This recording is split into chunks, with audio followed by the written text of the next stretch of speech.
Shalom, shalom, shalom, shalom, que le Seigneur nous bénisse, que le Dieu d'Israël, le Dieu d'Abraham, d'Isaac, de Jacob, soit avec chacun d'entre nous. Ce matin, je vais vous expliquer comment savoir que son conjoint a été envoûté par une autre femme.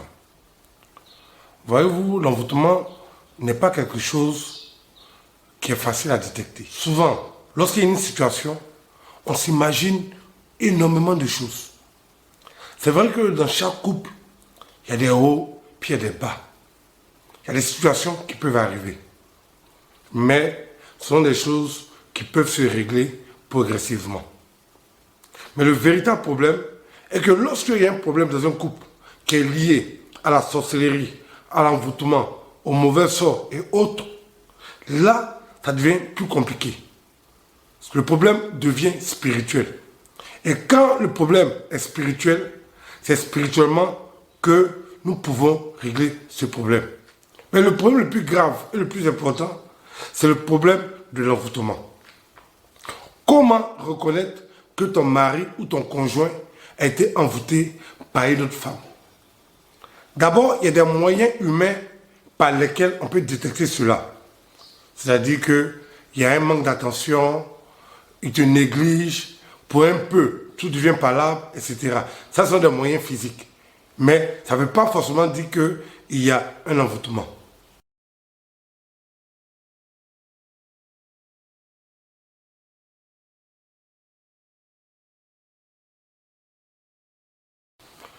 Pour cette méthode, on aura besoin de deux choses.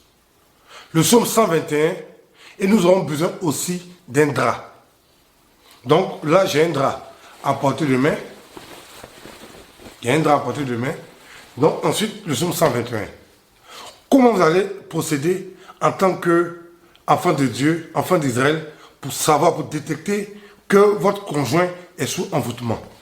Donc vous allez prendre par exemple un drap comme celui-ci, que vous allez secouer, que vous allez très bien secouer, pour enlever toute la poussière sur le drap. Toute la poussière. C'est-à-dire qu'il n'y a plus de poussière sur le drap. Ensuite, vous allez prendre le drap, puis vous allez lire dessus le psaume 121. 3 fois. Ensuite, vous prenez le drap pour aller le mettre sur le lit. Et donc, vous laissez votre mari dormir dessus pendant la nuit.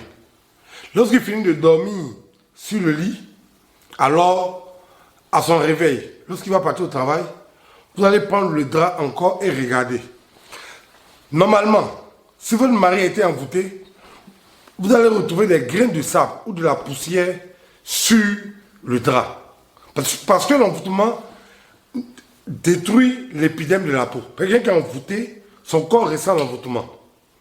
Donc, il y aura comme de la poussière qui a tombé de la peau du monsieur parce qu'il a été envoûté. Vous avez fait le psaume 121, donc ça va agir sur l'envoûtement.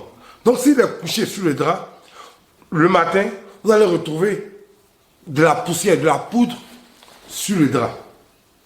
Mais si éventuellement, il s'est couché, s'est réveillé le matin et qu'il est sorti, et que vous prenez le drap, vous secouez le drap, vous regardez, que vous ne trouvez aucune trace de poudre, c'est que votre mari n'est pas envoûté.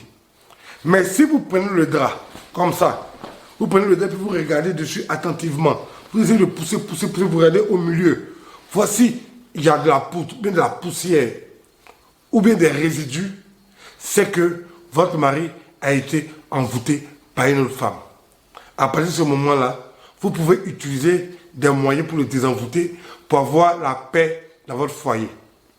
Parmi les moyens que vous pouvez utiliser pour le désenvoûter, vous pouvez utiliser l'huile d'onction Brissor, vous pouvez utiliser l'huile d'onction Maléficium, détresse des démons, condamnation des démons et d'autres huiles encore. Que vous allez appliquer, je vais vous donner la posologie, que vous allez appliquer pour désenvoûter votre mari. Et à partir de ce moment-là, le monsieur sera désenvoûté, il va devenir lucide, il va comprendre qu'il était dans l'erreur. Et vous allez voir que la paix, la tranquillité reviendront dans votre foyer.